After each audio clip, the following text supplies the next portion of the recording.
His girlfriend Alara never would have imagined in her wildest dreams that after she got into a car accident and lost her memory trying to save him, he would turn around and dump her without hesitation just to go home and agree to an arranged marriage. All because he'd already overheard a conversation between her and her best friend.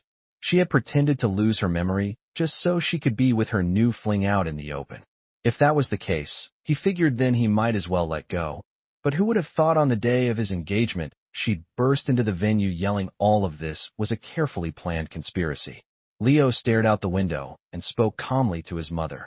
I've decided to come home and agree to the arranged marriage. You finally dumped that girlfriend of yours? I told you long ago she's no good, but you wouldn't listen, his mother complained, but she was clearly happy. All right then, since you've come to your senses, come back soon. The wedding's in half a month. I've looked into the girl, she's reliable. Okay, he got it. After hanging up, he looked around at the home Alara and he had shared for 5 years. He still couldn't understand how she could not be a good woman.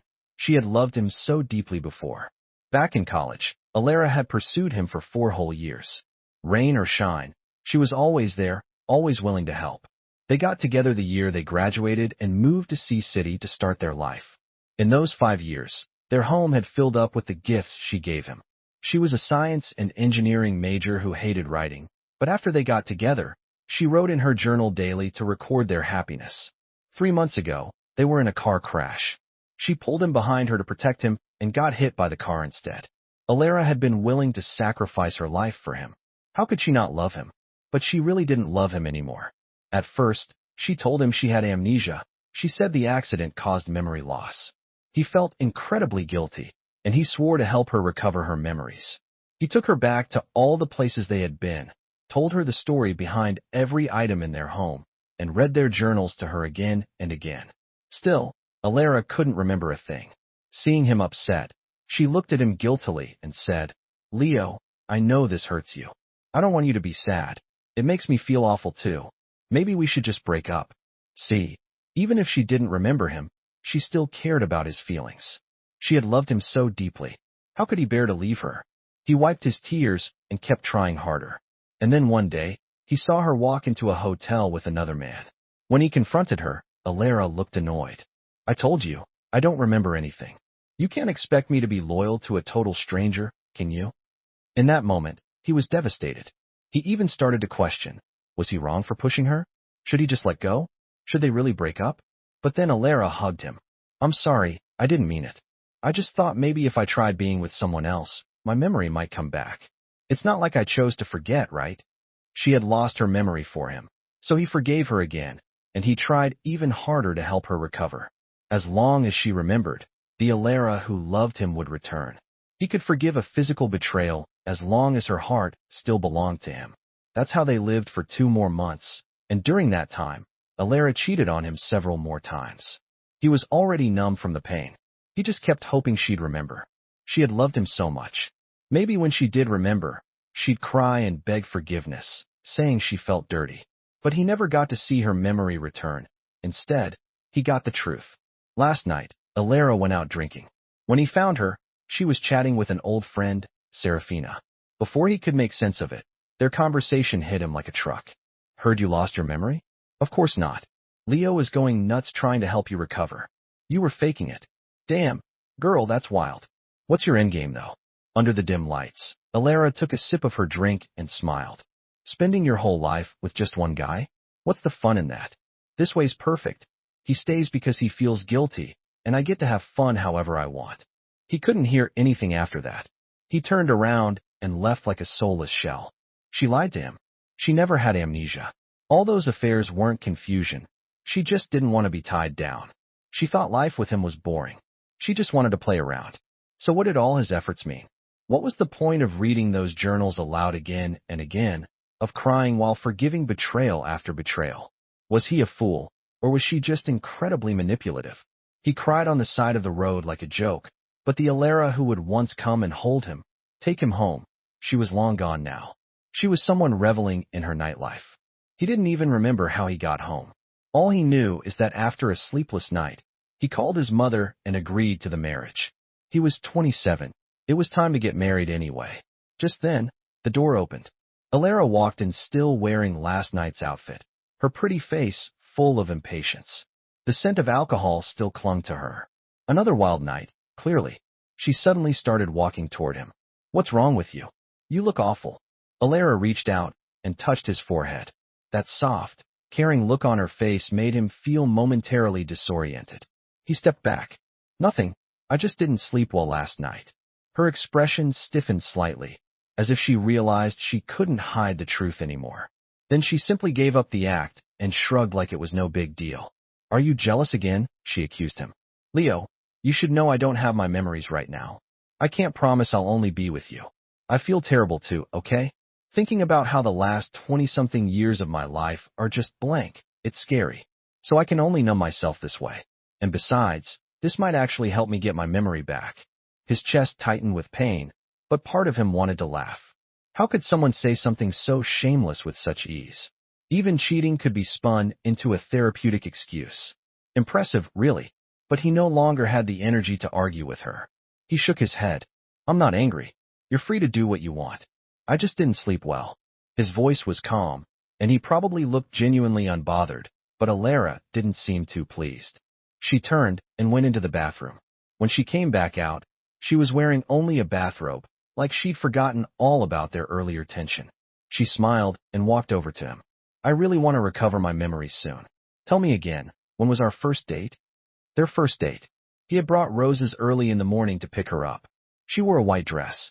They spent the whole day at an amusement park, then went to a movie, and ended with a candlelit dinner. Everything went perfectly that day. Even the crosswalk lights all turned green as they approached. It wasn't until much later that he found out Alara had actually done a full rehearsal the day before, walking through the entire route herself to make sure everything would go just right. She gave him the most flawless first date possible. I forgot. He gently shook his head, then turned and tossed a stuffed toy into the trash bin. It was the prize they won at a claw machine that day. When he turned back around, Alara looked furious. Leo, what are you doing? You said you weren't mad. Then what is this behavior supposed to be? Cleaning, he spoke calmly. Don't you think there's too much clutter in the house? It's messy. A lot of it's just trash. It needs to be cleared out. What does that have to do with whether you're mad or not? The things he used to treasure the most after her betrayal, they all became garbage. Fine. Go ahead and throw a tantrum. Alara snapped. The more you act like this, the harder it is for me to regain my memory. I'll be watching to see who's the one crying in the end. And with that, she slammed the bedroom door shut. It was a threat, plain and simple. He didn't respond. He wouldn't cry anymore, and he certainly wouldn't beg her to get her memories back. He'd cried enough for her in the past few months. He was completely drained.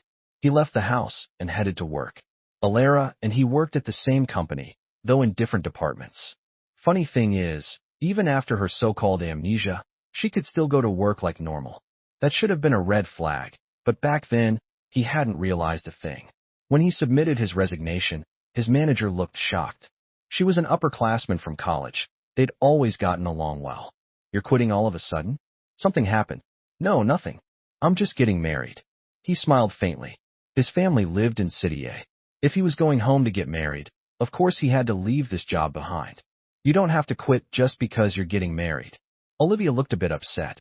But you and Alara have been together for so long. You finally made it work. I won't try to stop you. That girl really went all in when she was chasing you back then. No matter rain or shine, she'd show up under your dorm every single day. There was one time you had sudden food poisoning. She skipped a major competition just to rush you to the hospital. And you two weren't even dating yet.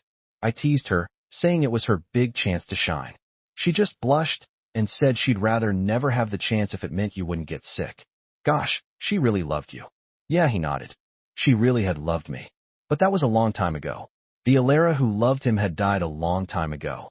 Well, if that's your decision, then I won't stop you. I wish you all the happiness in the world. He nodded again, but didn't tell Olivia that the woman he was marrying wasn't Alara. There was no us anymore. Olivia approved his resignation. All that was left was to finish handing over his work before he left for good.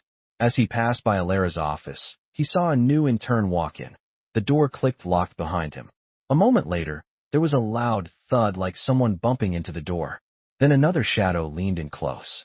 He laughed. Of course, Alara was never one to deny her self-pleasure or comfort. No matter the situation between the two of them, the one left crying was always him. That night, Alara didn't come home until it was very late. He hadn't gone to bed. He sat in the living room waiting for her. Alara raised her eyebrows, seemingly in a very good mood. "Oh, so you finally realized you were wrong. Not throwing a tantrum anymore? Since you waited up for me this late, I'll forgive you." "Alara, move out," he interrupted. "Alara, I'll give you half a month. Find a place and move out." The reason he waited for Alara tonight was just to tell her this. Now that he had, he didn't want to say anything else. Alara's face instantly turned very ugly. Her hand trembled slightly. She looked furious. Finally, she couldn't hold it in anymore. She raised her hand and slapped him hard across the face. His head tilted to the side from the blow. Alara shouted angrily, "Leo, are you crazy? You dare tell me to move out? Don't forget, it was you who begged me to move in, begged me to live with you, and now you want to kick me out." But it's not the past anymore. He took the slap without flinching. There was no longer any shame or hesitation. He said calmly, "I'm going to sell this apartment. I'm being kind by telling you in advance so you have time to move. The one I loved was the Alara who had her memories. That's not you. My promises to her have nothing to do with you. And besides, didn't you say you lost your memory? Then how would you know it was me who begged you to move in?" He said that and turned back to the bedroom. Only half a month left. Everything would soon be over. Alara chased after him into the bedroom. "You just said half a month. Does that mean I can do whatever I want in this house for the next half month?" He was already very tired and didn't understand what she meant by that. He nodded and pulled the blanket over his head. He only heard Alara let out a cold laugh. "Leo, well done. I'll make sure you regret this." At that time, he still didn't understand what Alara meant. Until that night when he came home from work and opened the door. He saw a man. It was Kinji, the new intern from Alara's department. He was wearing his slippers, with an apron on, cooking in the kitchen. Alara was leaning against the kitchen doorway, looking at him with love in her eyes. When Kinji saw him, he looked a bit surprised. He asked Leo, "Who's this roommate?" Alara answered casually. Then she walked up to him. "From now on, you'll sleep in the guest room. Okay, roommate?" "Sure," he smiled. Now he understood what Alara meant when she said he'd regret it. But no, he wouldn't regret it. Alara had underestimated him. If he regretted anything, it was that he was once so stupid that he didn't see through her sooner. "If you're Alara's roommate, then join us for dinner," Kinji said with a bright smile. He had just graduated from university this year, and his smile looked so pure. Maybe he really liked Alara, so he believed everything she said. He hadn't noticed all the signs around the house that a couple had lived there. Matching cups, matching bowls.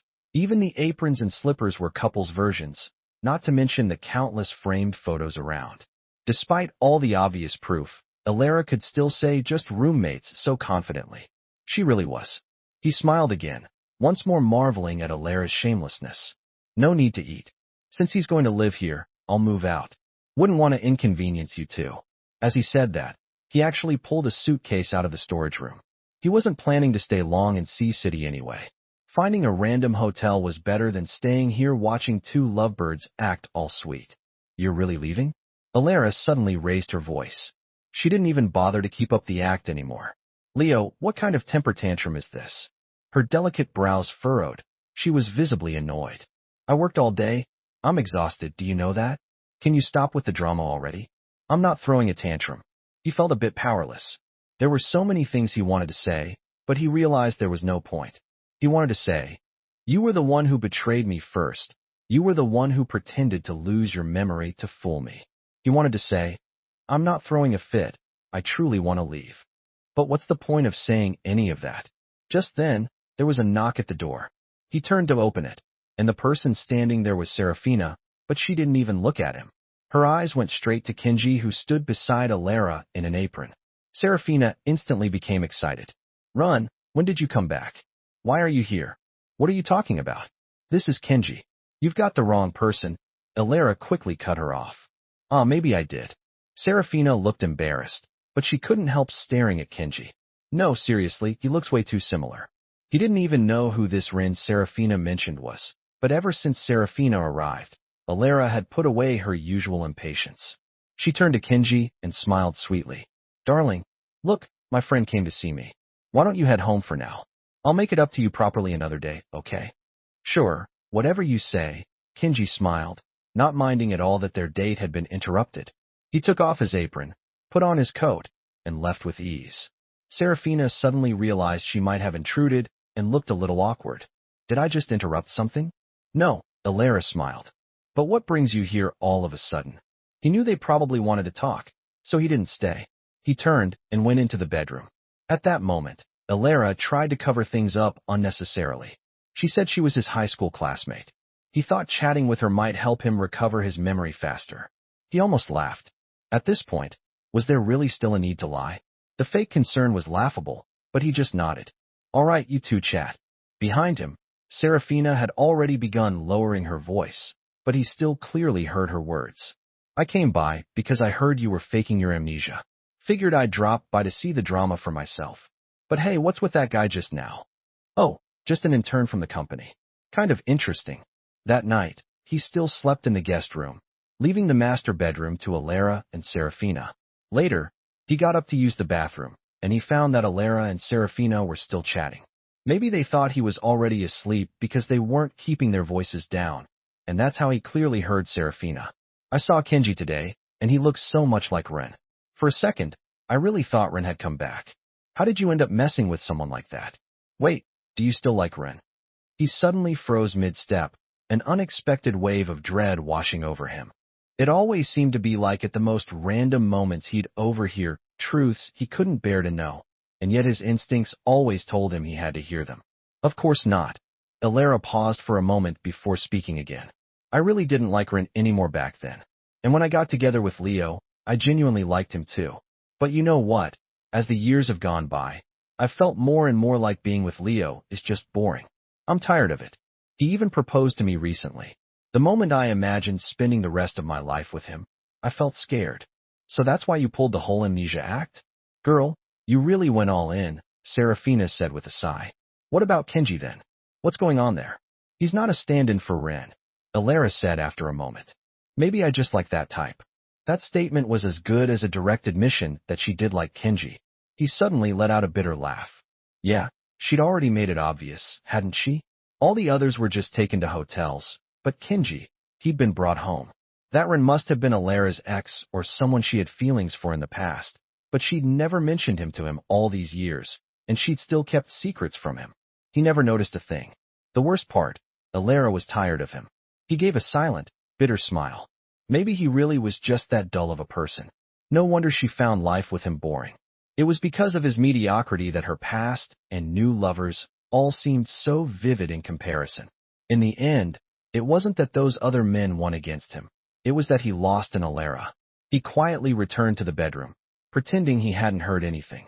He had already given up anyway, hadn't he? When he woke up the next morning, Serafina had already left. Only Alara and he were left in the apartment. He finally opened his mouth. Alara, honestly, there's no need for you to do all this. Alara raised an eyebrow. What? You finally realize you were wrong, that you shouldn't have been so moody with me.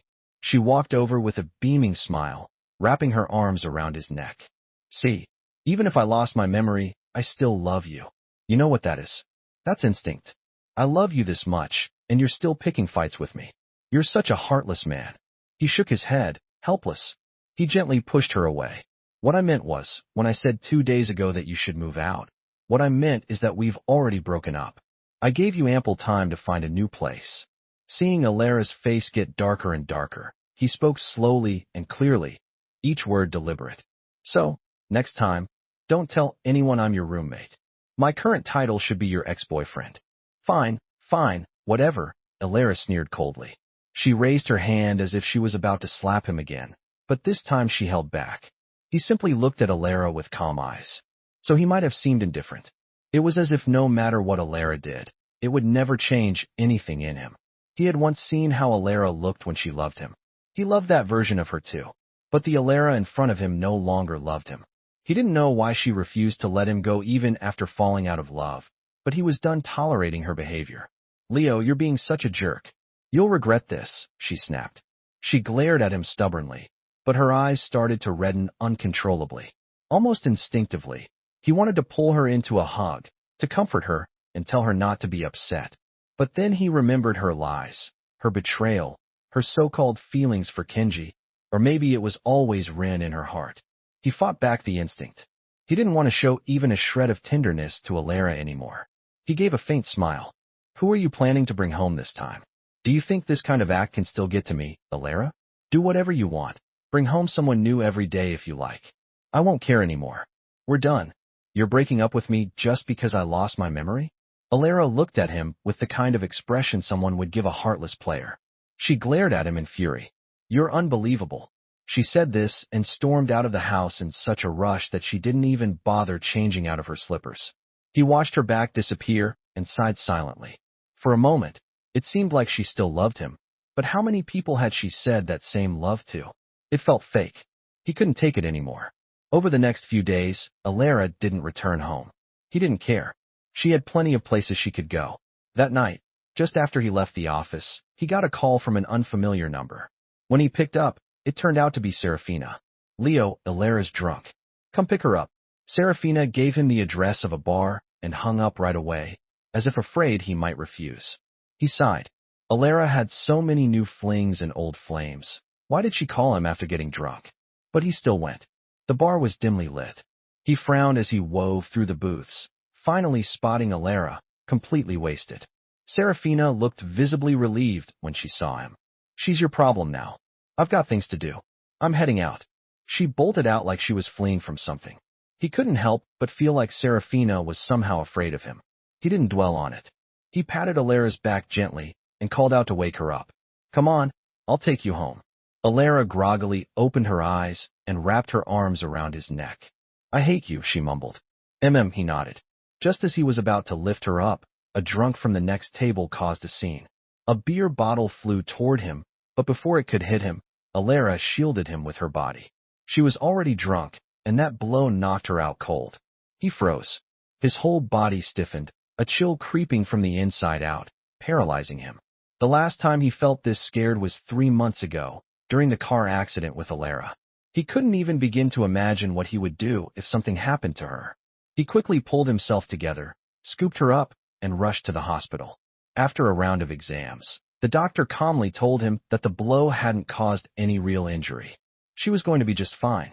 Only then did he finally relax. Since she was all right, he could breathe again. By the time he got Alara back home, it was already deep into the night. He was utterly drained. He just wanted to rest. He placed Alara on the bed. Just as he walked out of the bedroom, he saw her phone lying on the floor. He picked it up and saw several messages from Serafina on the screen. Are you okay? Was my aim good? Did Leo believe you, sis? Update me when you can.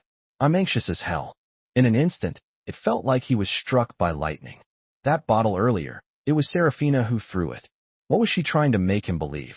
What kind of twisted drama was waiting for him next?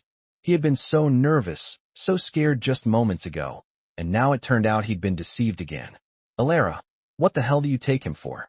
How can you lie to him like this again and again? What else is he supposed to believe in? What exactly are you trying to do? He was full of frustration, but he had no one to talk to. Numbly, he walked into the bathroom. When he came out again, he was suddenly pulled into a tight embrace. Before he could react, at some point Alara had woken up. Her eyes were red, and the moment she touched him, tears began to fall. She looked devastated, like she was at her breaking point. Leo, I'm sorry. I remember everything now. In that moment, he understood. This whole charade was about regaining her memory. Alara clung to him like she loved this man more than anything in the world.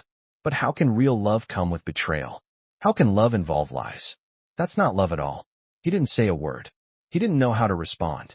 Should he put on a joyful performance, say something like, Darling, you finally got your memory back. We've made it through the worst. Or should he confront her with rage? Alara, do you think I'm a fool, that you can lie to me however you want, and I'll keep falling for it? Do I look brainless to you? Both reactions would have made sense, but he was just too tired. The exhaustion from the inside out left him with no strength to respond at all. He didn't want to. He couldn't. Alara, getting no response, looked hurt. She buried her head in his chest. Leo, I know I've done a lot of horrible things lately. Do you think you can't forgive me? I'm sorry. I don't even know why I acted that way. I was scared when I lost my memory. I didn't do it on purpose. But now that I've remembered everything, I promise you those things will never happen again. Please forgive me, okay? Still, he said nothing. Alara's move was predictable. Now, after he'd firmly told her he wanted to break up, she probably realized she had pushed things too far, so she staged this dramatic act about regaining her memory. To be honest, her acting was good enough to become a professional actress. If he hadn't seen the truth with his own eyes, he might have actually believed her performance. The thought of himself being played like a fool made him feel ridiculous.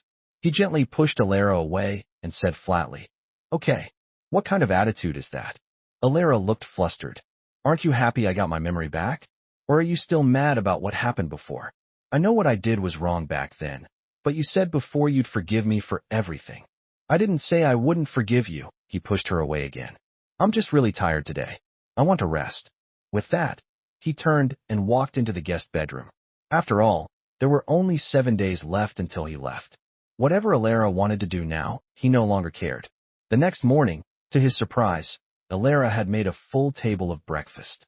He hadn't seen her this sweet and eager to please since the early days back when she was chasing after him. Now she looked completely devoted, like she loved him with all her heart. "Darling, back when I lost my memory, you read me your diary every day to help me remember. The more I think about it, the more I realize how deeply in love we were back then. How about we visit our old college? I can take a few days off. Let's relive those happy times, just like before. Wouldn't that be nice?" Alara looked at him expectantly. He should have refused this woman with her fake affection and her carefully constructed lies. What was there left to hold on to? But Alara was the only woman he had ever truly loved in all these years. Even if this was the end, then let him indulge himself just this once. He nodded. Sure. Day 1. They went back to their alma mater like ordinary college students. They walked hand in hand across the campus, even sneaked into the cafeteria and had a meal there. Alara laughed with such joy that he couldn't help but laugh along with her. At the same time, all company matters were wrapped up.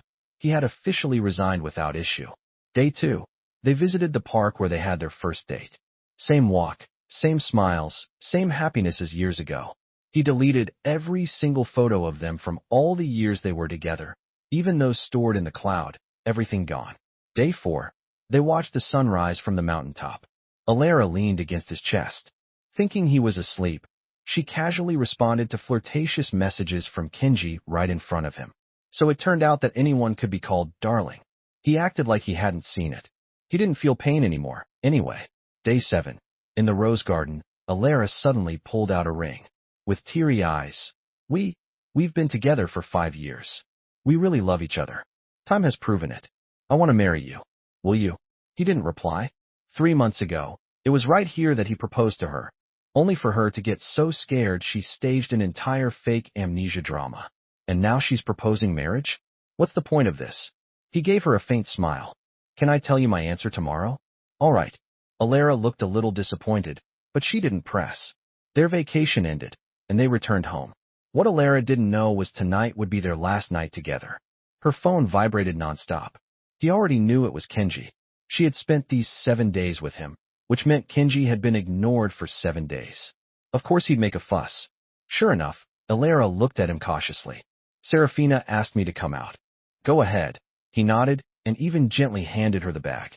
"Wait for me. I'll be back soon." Alara said it with conviction, as if she'd made up her mind about something. He said nothing. He wouldn't be waiting. After she left, he quietly began packing away everything that held memories of them. Things that once symbolized happiness and love had become nothing but trash. Turns out, 5 years of memories can be cleared out in just 3 hours. When he finished, the only things left in the apartment were Alara's. Once she moved out, and the place got sold, it would really be over. By sunrise, Alara still hadn't come back. Good. Saved him the trouble of a meaningless goodbye. At 8 a.m., he took a cab to the airport. As he boarded the plane, a slow smile spread across his face. Finally, it was all over. Alara, they didn't ever have to see each other again. Alara walked through the door just 5 minutes past 8. In her hands was a box of dumplings from his favorite little shop. At this time of day, he would normally be up already. She needed to be fast. If he'd already eaten breakfast, her thoughtful gesture would be wasted. But what Alara never expected was that when she opened the door, what greeted her wasn't him waiting for her like always. but a home half emptied.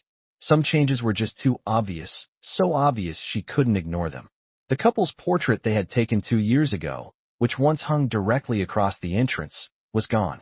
They had once said they'd replace it with a wedding photo. The shoe cabinet no longer held his shoes. Alara's hand trembled. The box of dumplings slipped from her fingers and fell to the floor. The packaging split open, and the lovingly prepared breakfast turned into a mess. But Alara didn't even glance at it. She rushed straight into the bedroom. No one there.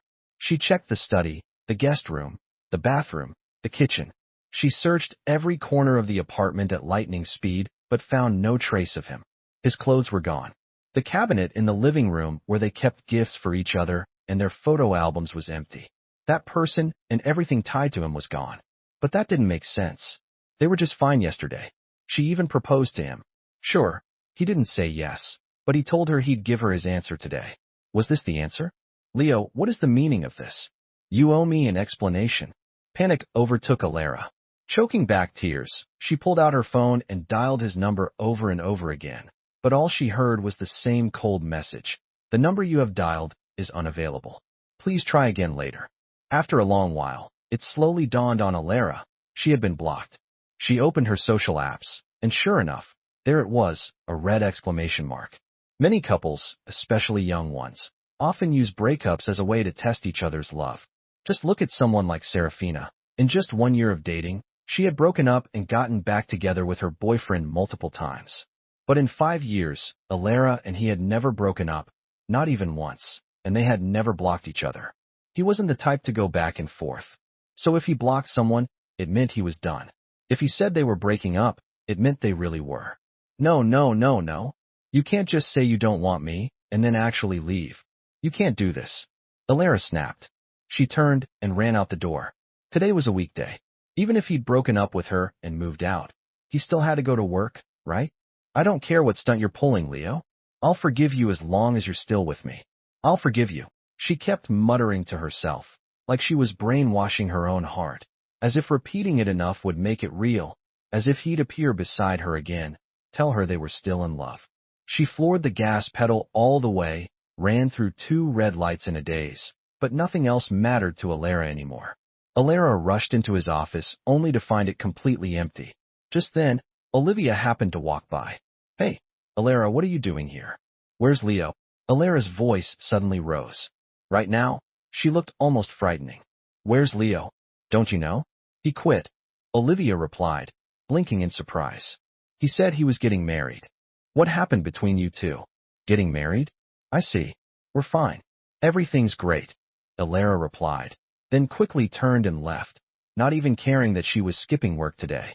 Leo was getting married. That must mean he was accepting her proposal. If that was the case, then why did he move out? Could it be because she had brought Kenji back into that home?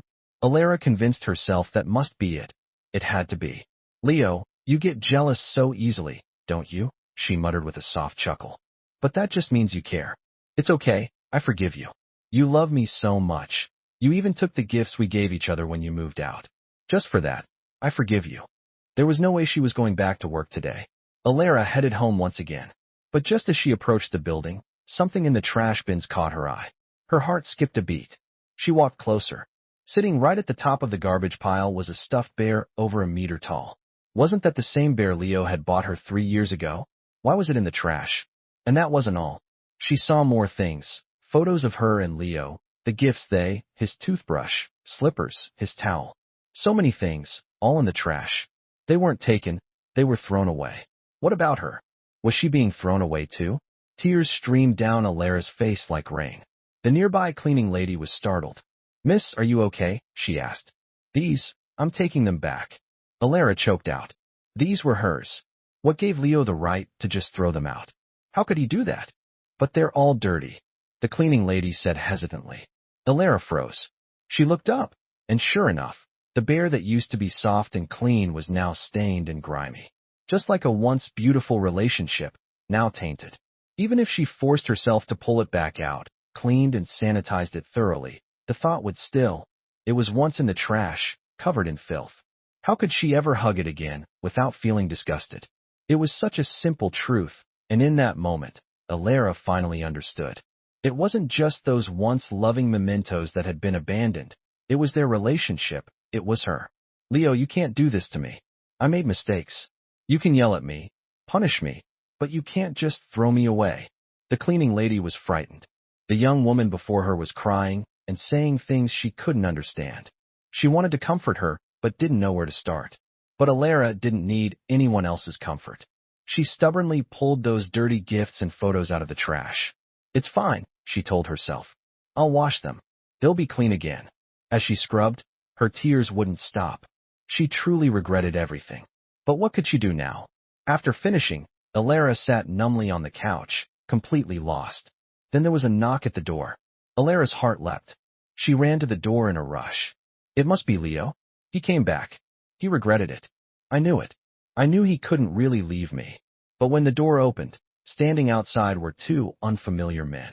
They introduced themselves. Hello, we're from the agency. The property owner has commissioned us to sell this apartment. You must be Miss Liu, right? Mr. Wong asked us to let you know. Please move out as soon as possible. Leo is selling the apartment. Alara's voice was filled with despair. Leo is actually selling this place? How could he do this to me? The agents looked visibly awkward. Before they came, the owner had already warned them someone was still living in the apartment, and they'd need to persuade her to leave before the place could be sold. The commission for the listing was double the market rate, so the agents had no choice but to come anyway. The woman before them looked educated, and surely she would be reasonable. Miss, we're just acting on behalf of the owner. He's decided to sell the property, so naturally the apartment has to go. May we ask when you plan to move out? If he wants to sell it, then sell it to me. Alara quickly calmed herself. This is our home. I won't let him sell it. Her mind drifted back to 5 years ago, when they had just started dating. They had both just graduated from college, both still living in rented apartments.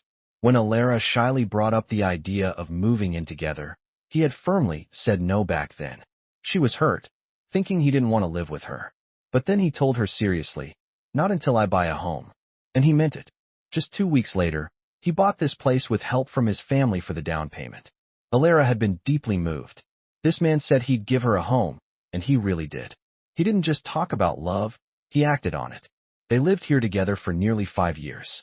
This wasn't just a property, it was their home. How could he just sell it? Are you serious about buying it? One of the agents asked again. Alara nodded with conviction. Yes, I'll buy it. She had some savings from work over the years. Even if she couldn't afford it outright, she'd take out a loan or borrow the money. She would not let someone else take this place. After she sent the agents away, Alara pulled out her phone and started calling mutual friends one by one. Do you know where Leo is? Can you get in touch with him? Finally, after the 8th call, she got an answer. Wait, you didn't know? He's getting married today. I thought he was marrying you. What the hell is going on? The friend was from their college days. Alara's hand trembled, and her phone slipped to the floor, but the voice on the other end was still perfectly clear. I saw it on his old roommate's social media. He said Leo was getting married today. Isn't it with you? Can you tell me where the wedding is being held? This was the second time Alara had heard that he was getting married. Maybe Olivia had misunderstood earlier, but now there was evidence on social media. Could it be true? Was Leo really getting married? But to whom? He's my boyfriend. How could he be marrying someone else? This is impossible. Moments later, Alara found the social media post. It was an electronic wedding invitation with the hotel's location pinned. Yes, Leo was definitely getting married. A wave of pain crashed down on Alara, so intense she couldn't even breathe. After years of being together, she, of course, knew that his family lived in a city. But to leave without saying a word, to just disappear and go get married? Leo, how could you do this to me?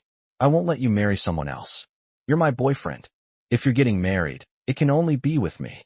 Alara made a snap decision and bought the earliest flight she could find. By the time she arrived in City A, it was already 2 in the afternoon. She grew increasingly anxious, and as soon as she got off the plane, she rushed into a cab headed for the hotel. It was rush hour, and they got stuck in traffic. While waiting, Alara kept sending messages to Leo's chat, even though he had already blocked her. She kept hoping, what if Leo suddenly unblocked her? Then he would see her messages, wouldn't he? Leo, you're not allowed to marry someone else.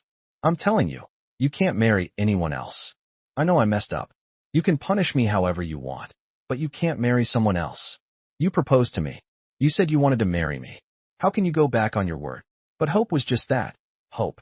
That glaring red exclamation mark never disappeared. He hadn't unblocked her. When Alara finally arrived at the hotel, the wedding seemed to have already started. Without an invitation, she was stopped at the entrance and could only plead with the security guard. I'm a friend of the groom. His name is Leo, right? He knows me. Please, I'm begging you, just tell him I'm here. If he knows it's me, he'll definitely come out to see me. Miss, I'm really not trying to be difficult, but if you're really a friend of the groom, then you should be able to contact him. Just ask him to come pick you up. The guard looked troubled. It was someone's big day. If he let in someone who might cause trouble and ruin the wedding, he could lose his job. Besides, the girl in front of him looked disheveled. She really might be here to stir up drama. Alara begged until her lips were dry, but the guard still wouldn't let her in. At that moment, the wedding ceremony was being live-streamed onto a large screen outside the hotel. The guard pointed at the screen. Look, you can watch it from here. It's the same thing. Alara's face instantly went pale. On the screen, the couple was exchanging rings, and the smiling groom. Wasn't that Leo? Just yesterday, he had still been her boyfriend. They were so happy and in love. They had gone home together. So how could he be marrying someone else today? Alara finally broke down. She crouched down on the ground and burst into tears. Leo, how can you do this to me? How can you betray me like this? You can't. But her cries, her heartbreak, none of it reached him. Only the security guard beside her stood there silently, thankful that he hadn't let her in. He had already guessed this must be the groom's ex-girlfriend. No way he was going to let her ruin the wedding. Inside the venue, he had no idea what was happening outside. He followed the steps and completed the final part of the ceremony. He was really married, not to Alara, the girlfriend he had dated for 5 years, but to a woman he had only met for the second time today, Anna. Everything felt surreal, disjointed, like a dream, but it was real. During the toasts, friends couldn't help but comment on how sudden everything was. But of course no one dared to say such things in front of the bride. Amidst the peaceful celebration, a staff member quietly came to his side. After hearing what they had to say, he couldn't help but frown. Still, he couldn't just ignore it. He discreetly explained the situation to Anna, then stepped out of the hotel. At the entrance, Alara was there, trying to force her way inside like she'd lost her mind. She looked completely unhinged, as if she had no sense of reason left. The hotel staff, worried she might do something drastic, had informed him. Seeing Alara again stirred up complicated emotions in him. He had thought they would never see each other again. They'd been together for years. He knew Alara well. She was always decisive, never one to linger after a breakup. If she got dumped, she'd walk away without looking back. He never expected her to actually come looking for him. And how had she even found him in such a short amount of time? As soon as Alara saw him, her tears fell even harder. He sighed and pulled her into a quiet corner. He didn't want to become a public joke on a day like this. Why are you here? What do you mean, Leo? What do you mean by this? Alara choked out between sobs. Are you really marrying someone else? How could you? The wedding ring still fresh on his finger, the groom's suit still on his body. She had just seen him exchange rings with another woman. It was a done deal, yet Alara still couldn't accept it. How could you marry someone else? How could you do this to me? I already told you. He spoke softly, a bit helpless, a bit conflicted. We broke up. It's over between us. I told you a long time ago. He was calm, but Alara couldn't accept it. She stubbornly insisted. But the reason you broke up with me was because I lost my memory. I've recovered now, haven't I? Why are you still breaking up with me? Is it because of what happened before? I admit I made mistakes, but they were understandable, weren't they? As long as you don't break up with me, I'll do whatever you want, Leo. I'm begging you, please don't leave me. Please, Alara. I heard what you said to Serafina that day, he said, giving her a bitter smile. In her pale, stricken expression, he said the cruel truth. At the bar that day, you told her you never actually lost your memory. You pulled off this whole drama. You lied to me, just because you thought being with one man your whole life was boring. You just wanted to play around. You wanted novelty, excitement. You thought this setup was perfect. I stayed because I felt guilty, and you were free to do whatever you wanted. You played me for 3 months until I found out. Until I told you I wanted to break up, and then you suddenly said your memory was back because you realized you couldn't keep the game going. But, Alara, You and I both know there was never any memory loss. Life isn't some cheesy soap opera. Where do you think all that melodrama actually happens? He took a deep breath, trying to suppress the bitterness in his chest. You just wanted to play around. You wanted novelty, excitement. That whole memory loss story was just your excuse. The ridiculous part is, I actually believed you at the start. No, Leo. Alara tried to defend herself, but he cut her off with a cold, mocking laugh. I kept thinking afterward. How could I have believed you when you clearly never lost your memory? I tried so hard to help you regain it. I read our old journals to you. I pointed to our photos, to every single memory we shared, and told you our story again and again. And what were you thinking while I did all that? Were you laughing inside? Did you think, what a joke this man is? Alara, did you think I was just some fool you could spin around in circles? Did you feel powerful, like nothing was beyond your control, as long as you wanted it badly enough? He spoke word by word. He was using the most venomous thoughts to speculate about Alara. He was deliberately shattering the love they once had, piece by piece, in this cruel way. This is how disgraceful we've become. How pathetic. There shouldn't be even a trace of warmth left between us. I was wrong. I was really wrong. By now, Alara finally no longer dared to harbor any illusions. She finally stopped disguising everything with lies and pretenses. She sincerely apologized and admitted her mistake. Leo, I'm sorry. I was wrong. I was just scared back then. You suddenly proposed, and I wasn't prepared at all. I just panicked for a moment. I never meant to break up with you. You never meant to break up with me, but you still betrayed me, he said calmly. All those things you did. Do you really think you deserve to be forgiven, Alara? What if I had done what you did? What if I had gone to hotels with woman after woman? What if I brought my side chick home right in front of you and told her you were just a roommate I shared the rent with? What would you think then? With your temper, you probably would have killed me, right? Alara couldn't argue, because with her temper, she really would have done that. Don't even mention the 5 years they were together. Even during the 4 years when she was the only one in love, when she was pursuing him, the moment someone else got close to him, even slightly, she would lose her mind. Her possessiveness was that extreme. When she liked someone, she needed the person to belong to her forever. So how did she dare to go so far? Searching her heart, Alara couldn't even recall what gave her the courage to be so reckless, so outrageous. After thinking over and over again, it seemed like there was only one reason. She had lived a life that was too good for too long. She got used to this person's tenderness, got used to this person's love. They had been together for too long. From the time she first pursued him, it was like he had been pulled into her world. So much time had passed that she took it for granted. No matter what happened, no matter how bad it got, this person would always be hers. He would never leave her. But now reality had taught her a harsh lesson. She was the one who soiled their relationship, so for him to throw her away, he wasn't wrong. If she had any self-respect left, she should walk away right now. She shouldn't entangle herself with another woman's groom. But Alara couldn't do it. She clung to him like a madwoman. Leo, I know that no matter how many times I say sorry now, you'll never forgive me. But I really do know I was wrong. I don't know why I went insane like that. I already regret it. I'm begging you, please forgive me. But I'm already married, he said gently, pushing Alara away. Not only that, I know even more now. I know that you used to like someone. His name was Run, right? He laughed mockingly. I also know that you like Kenji now, and I know that I look a little like him.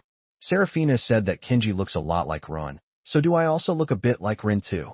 No, it's not like that. It's not. It was like Alara had been struck at the deepest, most hidden part of her heart. She shook her head quickly, as if as long as she shook it fast enough, none of it would be real, as if everything could still be covered up and smoothed over. But ever since the night he heard that truth, he had already figured out exactly what was going on. Alara, back when we first met in college, you fell for me at first sight and then started pursuing me. Was it because you genuinely liked my type, or was it because I reminded you of someone you used to love but never ended up with? 9 years, 9 whole years of entanglement. I don't want to believe that I was just someone stand-in. When I saw Kenji that day, I didn't think much of it at first. But once I found out that Kenji looked like Run, I looked in the mirror, and it hit me.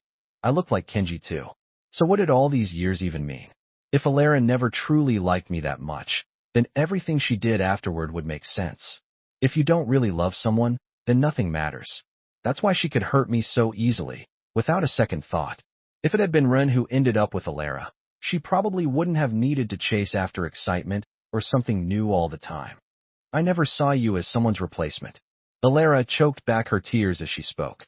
I loved you all these years. I only loved you. It was always you. I never did what you're thinking. I clearly didn't believe her. But, Leo, yes, I did like him back then, but I was just a teenager, young and clueless. Later on, I really did love you. Only you. Alara knew all too well that she had already committed more than enough sins in their relationship.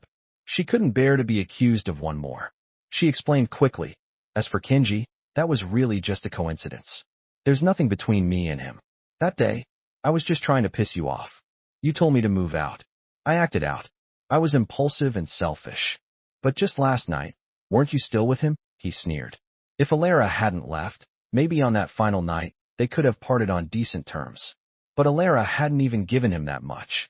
Under blow after blow of emotional betrayal, with each cruel truth stacking up, she was now on the verge of collapse. Because yes, it was true. Last night, Kenji reached out to her. In fact, he had been contacting her over the past few days. Alara felt she owed him a proper goodbye. It seemed wrong not to. At first, she had only planned to have a little fun with Kenji. He was young, energetic, the type she used to fall for. But when he said he wanted to break up, she genuinely panicked. So she dropped the games. She chose to cut ties with that tempting world out there. She chose to have only him. That's why she went to see Kenji just one last time. They drank, but nothing happened. Alara turned him down. Back then, she truly intended to settle down with him. She just didn't expect that he wouldn't even give her the chance. None of that matters anymore, Alara. What matters is I'm married. He lifted his right hand, showing her the ring. Do you see this? I'm already married. I won't do anything that would betray my wife, and I don't think you want to be the kind of person who breaks up someone else's marriage either. So Alara, I hope you'll have some self-respect. I came to see Alara this one last time only because I wanted to put an end to all of our love, our mess, our long-standing entanglement. That's it, nothing more. I would never allow myself to cross that line. When did you decide to get married? Alara suddenly asked. Having let out all her emotions, she had finally regained her composure. After all, weddings don't just happen overnight, and it's not like you can randomly find someone suitable to marry just like that. Chapter 12. Half a month ago, he began. I found out half a month ago that you never lost your memory. I realized you've been lying to me all along. I knew you were fully conscious when you betrayed me, so I chose to get married. It was an arranged marriage set up by my family. Is that a problem? He didn't look back and walked straight into the hotel. The Wong family runs a sizable business in City A. He has an older brother, and his family has never really put much pressure on him.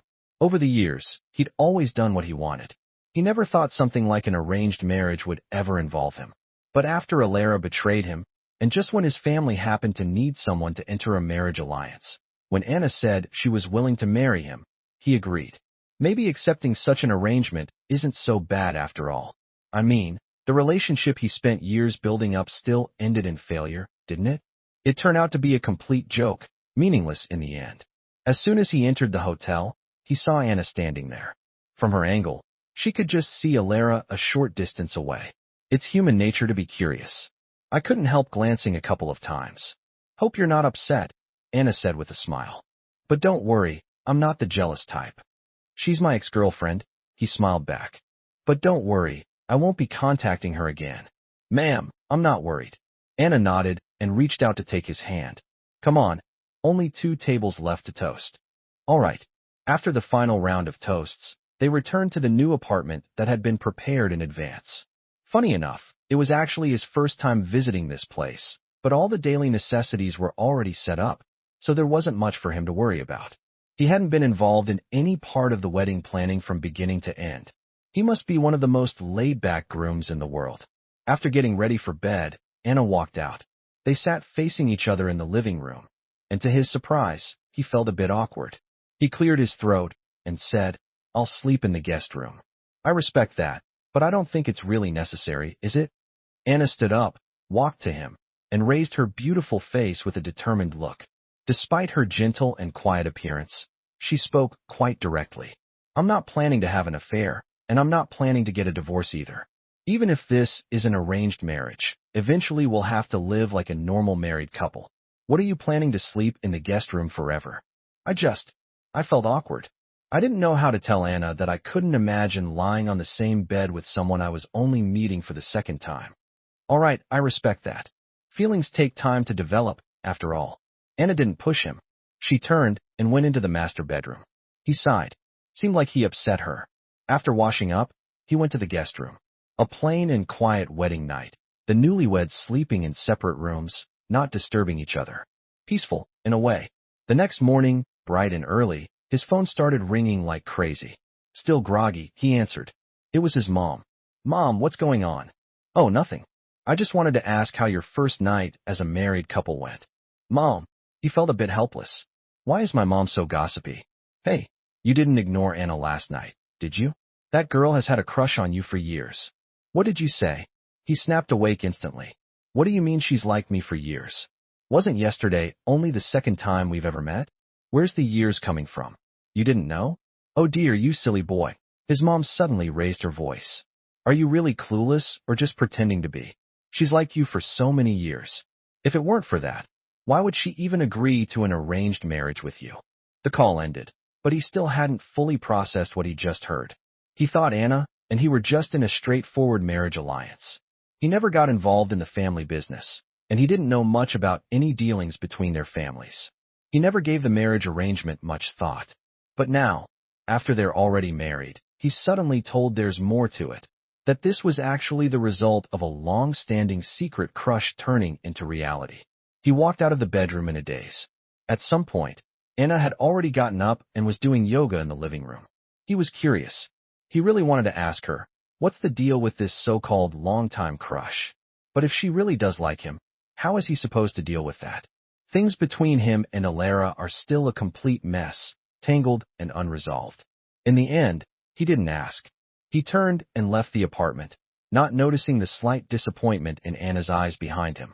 I was ready to finally tell you the story. Why didn't you ask? Outside, he didn't know what he should be doing. Just then, the real estate agent called. They had confirmed it. Alara really was trying to buy that apartment. He was silent for a while, then finally said, Don't sell it to her. And please let her know I'd like her to move out as soon as possible. I don't want her affecting the sale. He hung up the phone, still unable to make sense of Alara's actions. That apartment isn't cheap. With her job, Alara hasn't saved much over the years, especially not after buying a car. And honestly, that apartment isn't even a great deal in terms of value. If she's so insistent on buying it, the only reason must be because they once lived there. But they've broken up. Their relationship is over. It's just a place. What's the point of holding on to it? What he didn't know was Alara had already made up her mind. She wouldn't give up on the apartment, and more importantly, she wouldn't give up on him. Just then, his phone rang again. This time, it was Olivia. Leo, Sr., did you need something? You got married? And not to Alara. He knew this was what she was going to ask about. He sighed. Yeah, we broke up. Sorry I didn't explain things clearly last time. I really didn't expect you two to split. You used to be so in love, Olivia said with regret. But I'm just an outsider when it comes to relationships, so I won't try to give advice. Now that you're married, just focus on your new life. Thanks, Olivia. After hanging up, he felt a bit emotional. He didn't want to deal with more questions from friends, so he posted a short update to his social media. Married. Don't ask. Don't disturb. Chapter 13. He wandered around for a bit, but in the end, with nowhere else to go, he had no choice but to return home. Anna didn't seem to mind his inner conflict at all. She had already prepared breakfast. You're back. Come eat, Anna said with a soft smile. But maybe because he was feeling guilty, he couldn't help but think the way she looked at him carried some strange, unreadable meaning. Before coming back to City A, it was already agreed that he'd start helping out at the family company this time. But there was no rush to start work. His brother had waved his hand generously and given him 2 weeks of marriage leave. Normally, right after a wedding, couples would go on a honeymoon. Anna and he were in an arranged marriage. They hadn't discussed any of this before the wedding. They had literally just added each other on social media yesterday. The more he thought about it, the more he felt like Anna had really gotten the short end of the stick. Thinking this, he took the initiative to speak up. Where would you like to go for our honeymoon? Anna's face lit up with a smile. I'll go wherever you want. All right, I'll look into some good options. Oh, by the way, Mom already helped us plan a few honeymoon ideas. As Anna spoke, she sent him a few documents. As expected, when Mom handles things, everything's top-notch and reassuring. In the end, Anna and he decided on Bali. Even while boarding the plane, he was still marveling. Having a mom like mine really is a blessing. After landing, Anna naturally reached out and held his hand. He stiffened up a little. After all these past years, Alara was the only one he'd ever been that physically close with. In that moment, he honestly didn't know how to respond. But Anna acted completely natural, so natural that if he said anything, it would have felt like he was overreacting. She even explained politely, I don't know my way around here. I don't want to get lost. It was a reasonable excuse. Naturally, he couldn't argue. He didn't notice the sly little smile on the woman beside him. He had to admit, going to a brand new place, leaving behind all the stress and overthinking, that kind of travel really can help heal a person's heart. At least during these 2 weeks, he thought about Alara far less than he used to. Still, Anna's occasional displays of intimacy kept throwing him off balance. For instance, just now Anna casually swept her hair aside, exposing most of her bare back right in front of him. His face instantly flushed red. He didn't know what to do. Anna, however, just sighed and said, Help me zip this up, will you? Sure. He clumsily zipped up her dress, his hands stiff and awkward. Anna simply sighed again. Honey, we're already married. We're husband and wife now. Don't act like I'm seducing you or something, okay? I'm just not used to this yet, he tried to explain, a little embarrassed. That's just how I am, slow to warm up to people. There was a reason it took Alara 4 whole years to win me over. That's all right, I don't mind, Anna said with a smile. At least it shows you're not someone easy to conquer. The conversation was getting more and more awkward, and he didn't know how to respond anymore. Anna didn't press the issue further. Later, they dressed up in traditional local outfits. Anna even excitedly hired a photographer to take pictures of them. In front of the camera, Anna naturally wrapped her arms around his, then gently pulled his hand onto her waist.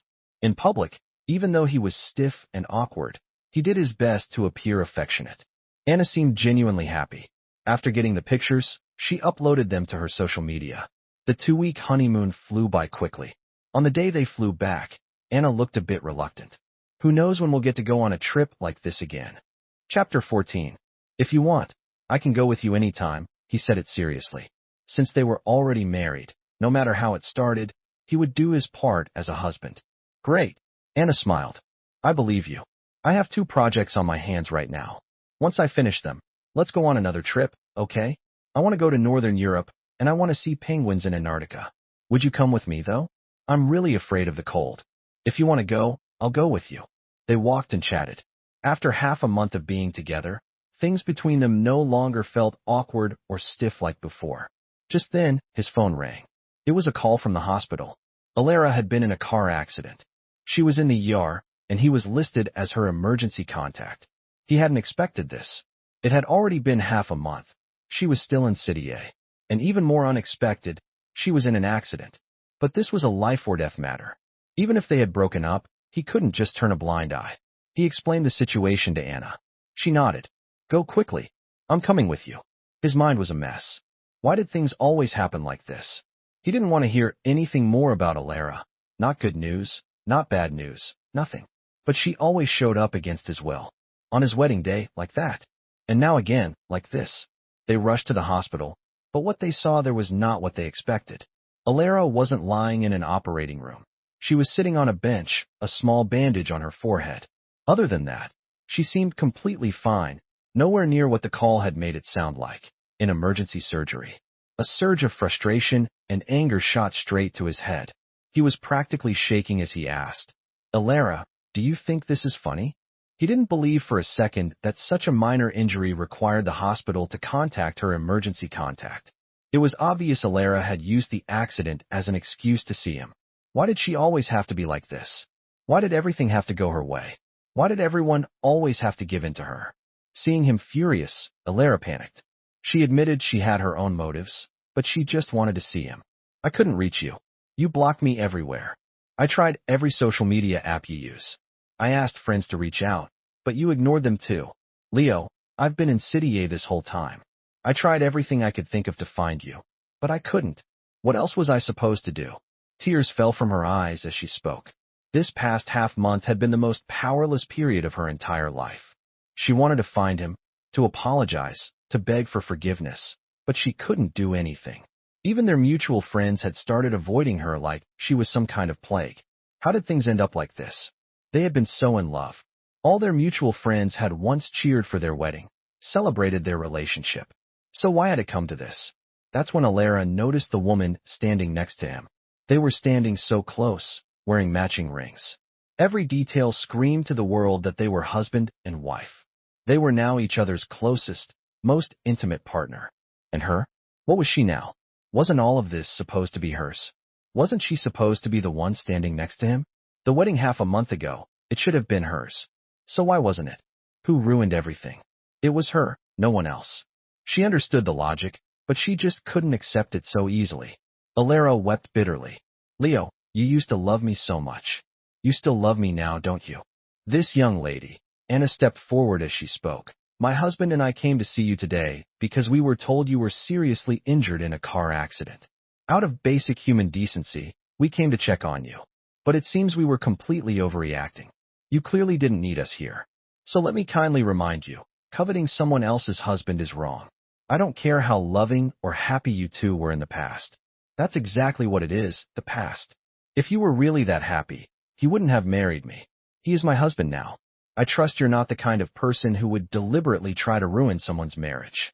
Anna smiled again, then added, also, setting someone else's husband as your emergency contact is really quite rude. Please don't do that again. As she finished speaking, Anna gently took his hand. Let's go, darling. All right. He turned around without a shred of hesitation. Every time he saw Alara, he felt exhausted. Whether it was the arguments or the endless rehashing of the past, it all felt pointless. Arguing over who was right or wrong, arguing over whether they still loved each other, what was the point? There was none at all. Leo, you can't treat me like this. You can't. Alara shouted. You promised you'd marry me. You said you'd never leave me. Alara was devastated, desperately trying to use memories of their past love to pull him back, but he walked away without looking back, absolutely resolute. He didn't care what Alara did after that. Whether she returned to C-City or stayed in City A, it no longer had anything to do with him. He threw himself into work at the company, no breaks. His older brother didn't go easy on him just because they're family. A mountain of tasks landed on him, and he had no time or energy left to think about Alara. Half a month flew by. One day, he came home, and surprisingly, Anna had gotten back earlier than him. Anna was always intensely focused on her career. Even during their honeymoon, she had built up a backlog of work. For the past 2 weeks, she'd been working overtime almost every day. You're back. Come on, let's have dinner, Anna said as she pulled him toward the dining table. I ordered it from a nice restaurant. It should taste pretty good. All right. He didn't refuse, but when he looked at the dishes more closely, he was surprised. They were all his favorites. How did Anna know? Maybe he wore the question on his face, because Anna smiled and explained, I asked Mom, but she said you haven't been home much in recent years, so these were things you used to love. He wasn't sure if you still like them now. I do, thank you. It's really thoughtful of you. He was touched. He'd never been good at dealing with other people's kindness, let alone Anna's, especially with the complicated emotions in her eyes. He tried to respond the way he usually did, to keep it casual, to brush it off. But then Anna spoke again. It's not a big effort. When you like someone, doing things to make them happy, that's just natural. The words hit him like a punch. He started coughing uncontrollably, nearly burying his face in his bowl. Chapter 15. Anna got startled and reached over to pat his back. What? Am I that scary? Did I shock you that badly? No, it's just, I didn't expect that, he hurried to explain. Didn't my mom already tell you? She said you've liked me for many years. Anna kept throwing emotional fastballs one after another. He couldn't even keep up. He looked at Anna, a little dazed. She let out a helpless sigh. So, do you want to eat first or hear my story first? Let's eat first. Somehow, he ended up just following Anna's lead. But hey, at least he got a proper meal in. Maybe it was because the food was exactly to his taste, but Anna's words from earlier didn't affect his appetite at all. After dinner, He instinctively got up to clear the table. When he was done, he noticed Anna holding a large photo in her hands. He walked closer. It turned out to be a class photo from his high school graduation. A whole grade group photo with hundreds of students. He couldn't even tell where he was in the picture. But Anna, she pointed him out in the crowd instantly, and then she pointed at someone else in the photo. That one's me. She was in the top left corner. He was in the bottom right. They were practically on opposite ends of the diagonal. They were so far apart in the picture. And in real life, he had never known that one of his high school classmates had been Anna. Seeing his blank, confused face, Anna shook her head, exasperated. I knew you wouldn't remember me. But it's okay. I remembered you. Anna began telling the story. It wasn't even a complicated one. The Anna standing before him today is beautiful, elegant, poised, and intelligent. She seems to embody every possible compliment. But 10 years ago, back in high school, she wasn't like that at all. Back then, she was shy, overweight, and had a face full of acne. But she also had one thing that often paints a target on someone: good grades. People like that always seem to attract hatred for no reason. So inevitably, she became the victim of random acts of cruelty. To adults, teenage bullying is just kids being kids, nothing serious. But for the one caught in the storm, it can feel like the end of the world. One day, Anna was locked inside the equipment room. It was him, running back late to return a basketball, who happened to unlock the door and let her out. That was their first meeting. Of course, he didn't remember any of it. 3 months later, Anna had dirty water poured all over her by a group of classmates. He just happened to be walking by at that moment. Back then, he was known for having a good temper. He rarely argued with anyone, but that day he lost it. He took off his school jacket and draped it over Anna, then turned and snapped at the kids who had done it. He even threatened them. If you ever do something like this again, I'm calling the police. Chapter 16. Anna looked at him with a smile. Do you know how incredibly handsome you looked back then? Sorry, I don't remember. To be honest, as Anna told her story, he could vaguely recall some of it. But beyond what she mentioned, he couldn't remember anything else. That doesn't matter anymore, Anna said, smiling. It was just a young girl's secret feelings, and from that moment on, they had quietly settled on this one person, you. But back then, she was full of self-doubt. She didn't think she was worthy. So she started working hard to become better. Maybe when you're in a dark place, you'll cling desperately to anything that gives you hope, just to avoid drowning. He had become Anna's one thread of hope. During those 3 years, she also learned how to fight back when people bullied her. After the college entrance exams, Anna had planned to confess her feelings to him, but something far more dramatic happened to her instead. Turns out, I was the long-lost daughter of a wealthy family, Anna said with a crooked, sarcastic smile. For the first 18 years, when I needed them the most, they were nowhere to be found. And when I didn't need them anymore, they showed up. And when they did, they came in hard, controlling every part of my life. Anna laughed bitterly. They sent me overseas, saying it was for some elite education, but the truth is, they were just ashamed of how I looked at the time. I wasn't good enough for them, and I couldn't resist. Whatever they wanted, they made happen. They never expected that she would use all of that as a stepping stone. During her years abroad, Anna seized every opportunity to rise. She leveraged her family's money, connections, and resources. Soon, she had built a business of her own. By the time she returned home, she was completely transformed, no longer the ugly duckling she had once been. Later, I joined the family company. I spent years focused on my career, but my parents still refused to acknowledge me. To them, I'm just a woman, and women are supposed to get married. All my achievements meant nothing. What mattered was that I needed to find a man. I didn't know what to do back then. I didn't want to be handed off to just anyone. I didn't want to go on endless blind dates. Then one day, I met your mother. I knew who she was, and I also knew you had a girlfriend. Anna closed her eyes. But that's the kind of person I am. Even knowing you had someone, I still wanted to marry you. I told your mom I wanted to propose a marriage alliance. I figured if she rejected me, I'd give up. If I got turned down, I'd just marry someone else and be done with it. But after talking to her, she actually said she'd ask you. And what I didn't expect at all was that you said yes. Anna looked at him seriously. Leo, I like you. It's been 10 years. I've worked so hard just to get to your side. He fell silent. The truth is, the first time Mom brought up the marriage alliance, he said no. Back then, He was still desperately trying to help Alara recover her memory. He wasn't thinking about anyone else's feelings at all. But fate has its own sense of irony. The very next day, he found out Alara had been lying to him. So he agreed to the marriage alliance. At the time, he really believed it was just a simple arrangement. He never imagined it would lead him to a woman who had been silently in love with him for 10 years. 10 years. How could he possibly deserve that? I'm sorry, You don't need to apologize. Anna cut him off with a soft smile. You didn't do anything wrong. Why would you need to apologize? My feelings were never your responsibility. In your world, we've only known each other for a month, so you don't owe me anything. I'm telling you all this not because I expect anything from you. I just don't want to hide it from you. I don't want to lie. I want absolute honesty between us. It's okay if you don't like me. For me, marrying the person I love is already the greatest happiness. Anna said it with grace and calm, but he could still see the sadness behind her eyes. He'd been hurt in love before, so he knew she wasn't as composed as she seemed. He sighed and looked at her seriously. Anna, I have to be honest with you. Right now, I can't say that I love you. But we're married. And if I'm ever going to fall in love with someone again, it's going to be you. I'll try. I'll try my best to fall for you. Just give me some time, okay? Okay. Anna reached out and hugged him. I've waited 10 years. Of course I can keep waiting. You're amazing.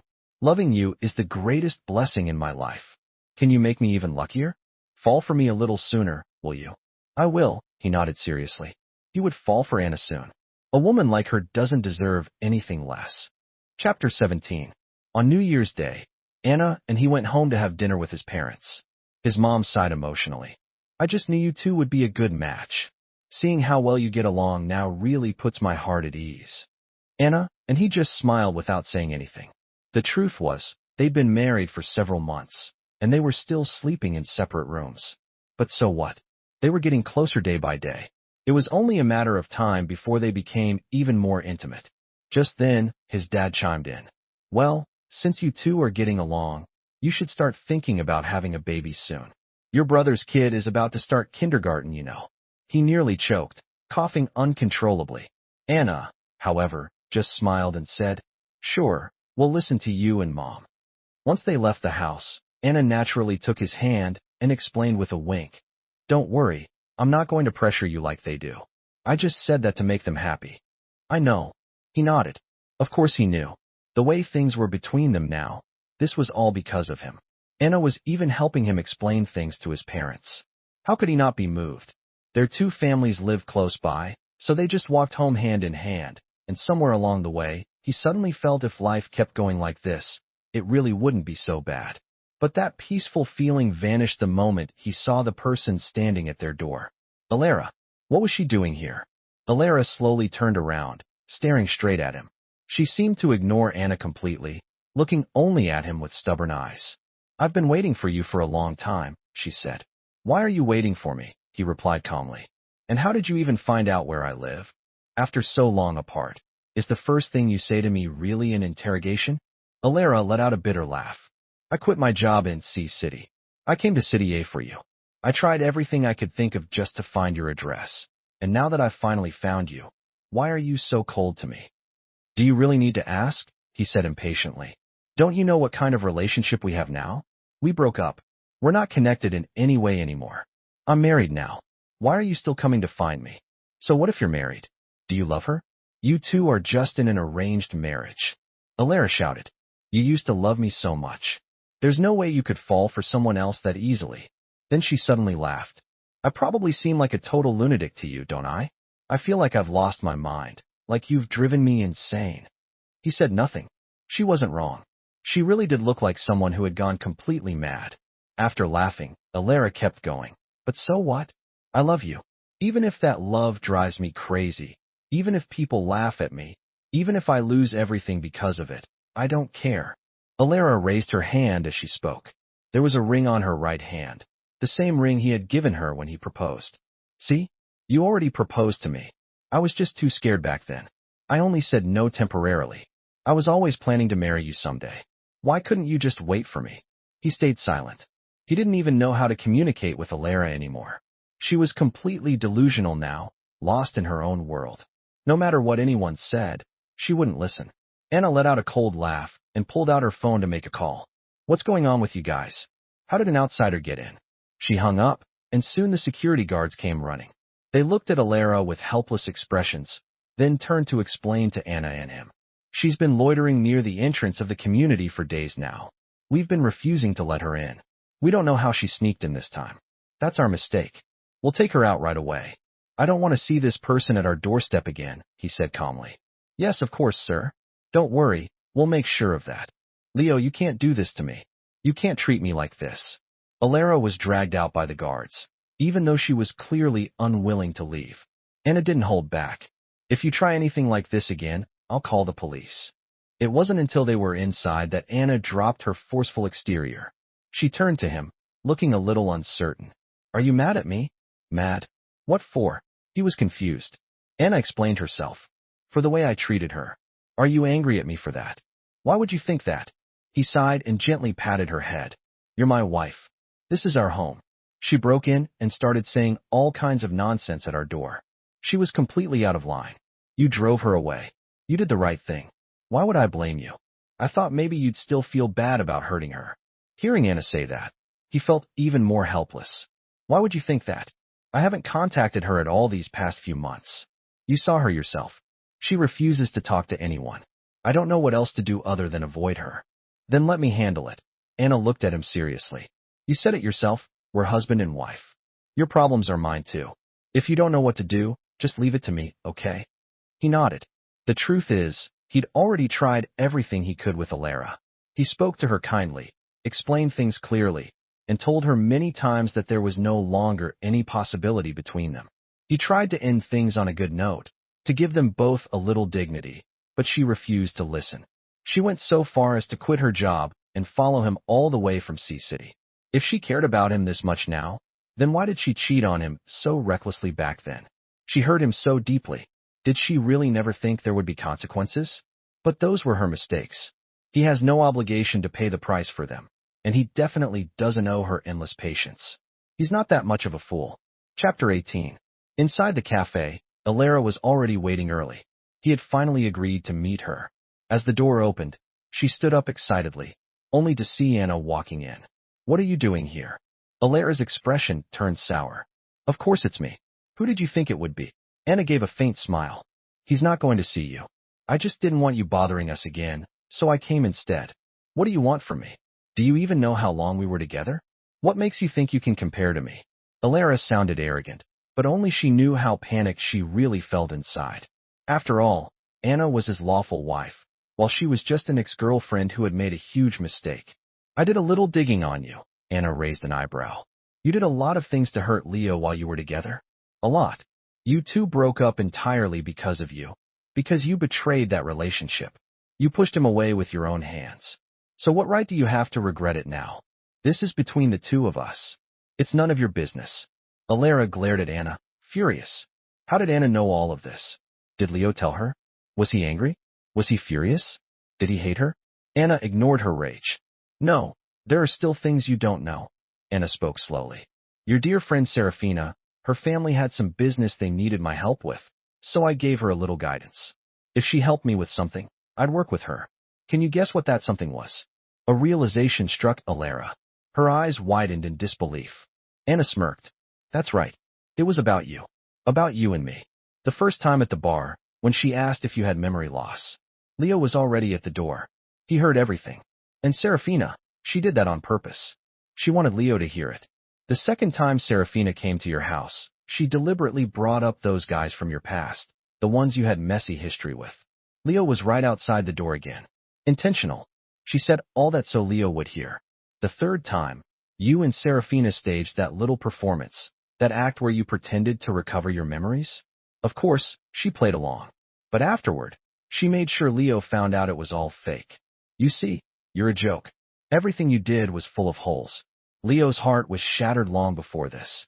So tell me, what makes you think you still have a chance to win him back? And you? Alara shot back, eyes blazing. What gives you the right to scheme against us like that? Who was this woman? How could Anna be so calculating, so manipulative? And now she was even bragging about it. Suddenly, Alara felt like she had found Anna's weakness. She leaned in, her voice rising with excitement. Anna, Leo used to love me so much. And you planned for us to break up. If he knew about this, do you think he'd forgive you? He'd probably be desperate to divorce you. Anna didn't flinch. Instead, she gave a dismissive shake of her head and lifted her phone with a calm smile. On the screen, the call interface clearly showed an ongoing call with him. Chapter 19. Alara stared in shock. How could Anna? How could she dare say all of that in front of him? But Anna simply smiled. I told him I'd never lie to him about anything. Even if I committed crimes, did the worst things imaginable, I'd still let him know.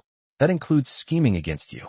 But have you ever thought, maybe the reason my plans worked is because you did something wrong in the first place? Anna looked at Alara calmly. Back then, I knew you two were dating, but I couldn't accept it. So I investigated you. I found out everything you did, how you faked amnesia, how you messed around with other people behind his back. You lied to Leo. Of course, he had the right to know the truth. I could have just told him directly, or I could let him discover it slowly. I chose the latter. And now you think you still have the right to argue with him? To make a scene? Even knowing all this, even knowing I was behind it, he still chose to stay with me. He asked me to come and persuade you to leave. Isn't that enough for you to understand? Alara was crying uncontrollably. He can't treat me like this. He sold our house. Our home is gone. I quit my job and came all the way to City A for him. He can't just do this to me. He never asked you to do any of that, Anna replied coldly. That was all your choice. Don't pin it on him. Your selfishness, your foolishness, your recklessness, they all helped me in the end. I should be thanking you. But between you and him, there is absolutely no chance left. This is your warning. If you show up again in front of him, spouting some nonsense about love or feelings, I will make sure you understand what it truly means to lose everything. With that, Anna stood up and left. Not far away, he was waiting in the car. He watched calmly as Anna walked over and sat beside him. So this is what you wanted me to know, he let out a tired sigh. He had often wondered before, why did I always just happen to learn the truth through Serafina? But he never imagined Anna had a hand in it. Anna's eyes turned red. I've always wanted to tell you, but I didn't know how. No matter how I put it, it would make me sound like a manipulative, scheming bitch. And maybe I am one. But you know what? I've gotten greedy. At first, I just wanted to marry you, but now I want you to love me. I want you to love me without a single doubt. And sometimes I regret what I did. I'm sorry All right, that's enough. He pulled Anna into a tight embrace. Thank you for being willing to tell me everything. If you hadn't helped me back then, I might still be falling for her lies. But you did keep it from me for a long time, and I'm still a little mad about that. As he said this, Anna's face instantly filled with tension. He avoided her gaze on purpose. So here's your punishment. For the rest of your life, you're not allowed to keep anything from me again. Deal? Deal. Anna nodded without hesitation. Since he said that, it meant he was done holding it against her. Anna hugged him tightly. You're so good to me. He could only sigh. No one wants to be manipulated. No one wants to be made a fool of, led around in circles. But what was done was done. What else could he do? Was he really going to cut Anna off completely because of this? That wasn't going to happen. The most important thing was, Anna did all of this because she loved him, and for that, he could forgive her. Alara, unwilling to give up, caused a few more scenes afterward, but she couldn't even get close enough to see him. Anna guarded him strictly, never giving her a single chance to cause trouble. Eventually, Alara had no choice but to give up. She disappeared, and he could finally live in peace, could finally settle down and enjoy life with Anna. And on a beautiful night, they naturally and finally moved in together. Chapter 20. On their first wedding anniversary, Anna was acting mysteriously. She told him she had a surprise for him. He didn't ruin her excitement. He just smiled and agreed. On the way home, he kept wondering what kind of surprise could it be, but no matter how much he thought, he couldn't guess. After all, anything Anna called a surprise couldn't possibly be something ordinary. It wasn't until he stepped through the door and saw Anna standing up from the couch with a smile. She walked up to him and gently placed his hand on her belly. Her stomach was still soft and flat. He didn't understand at first, but Anna just smiled. In a few months, you're going to be a dad. He froze. 3 months ago, they had just moved in together, and now he was going to have a child. Anna gave him all the time he needed to let the news sink in. He stood there stunned for a long while. Then he finally smiled. Wife, this is amazing. This is the best gift I could ever ask for. He lifted Anna into his arms and gently set her down on the couch. Thank you so much. I'm really the luckiest man alive to have met you. No, I'm the lucky one, Anna said sincerely. He was the salvation that fell from the sky when she was just a teenager, the safe haven called home in her 20s, and the partner to spend all the days and nights of the rest of her life with. He held Anna tightly, as if he never wanted to let go again. Back then, he really thought he didn't deserve happiness anymore. He had exiled himself, prepared to live in loneliness forever. But he never expected to find true love waiting just around the corner. He looked at her and spoke from the heart. Anna, I love you. I love you too, she said, eyes brimming with tears. I've loved you for many years. She had finally gotten the answer she had waited so long to hear, and Anna wept with joy. She had waited so many years for this day, and now it had finally come. The 13th time Alara was rejected in a job interview. The interviewer told her politely but clearly, though there wasn't a position for her in City A, the company had branches in many other cities. She was welcome to apply anywhere but here. That was the moment Alara finally realized someone didn't want her working in City A. This massive city, and yet not a single company dared to hire her. She opened her phone. That same account had posted something again. 1 year ago, right after he had broken up with her, a stranger's account had added her. At first, she didn't think much of it, but not long after, she started seeing him in the posts. The honeymoon trip, the dinners, the shopping trips, the movie nights, everything they did together, posted in vivid detail. Alara knew exactly who it was. It was his wife, Anna. And she knew why Anna added her. To let her see it all, to show her everything she had lost, to make sure she regretted it, to remind her that she had ruined everything and that there would be no second chance. That day, Anna had posted a pregnancy test. 2 pink lines. She was pregnant. And all of Alara's persistence over the past year now felt like a cruel joke. She had quit her job, left C City, moved to City A, all for the sake of winning him back. She couldn't even see him one last time, and now she had to witness the joy of him becoming a father. But who could she really blame? Wasn't all of this exactly what she deserved? Hadn't she brought it on herself? This was the life she chose, so who else could she hold responsible? In the end, Alara gave up completely. Why had she been so afraid when he proposed to her? Why had she done something so absurd, so destructive? It all traced back to when she was a little girl. Her father had abandoned her and her mother. He'd started a new family somewhere else and left them behind. So even now, if Anna hadn't been pregnant, even if they were already married, Alara could have convinced herself to keep being shameless, to be that woman, the homewrecker, the other woman, chasing some so-called true love. But Anna was pregnant, and Alara had to ask herself, would she really want a child to grow up the way she had? The answer was no. So whether she wanted to give up or not, this time she had no choice. With a bitter smile, Alara deleted Anna from her contacts. If City A had no place left for her, then she'd leave, start over in a different city. But she knew she'd never be happy again. She had made too many mistakes. She deserved this, to lose the one she loved, to live in loneliness forever. Once all she had ever wanted was a home, a person to love. But after finally getting those things, why had she thrown them away with her own hands? This was karma. She had brought this upon herself. She had said, I regret it, countless times, but regret could no longer change anything.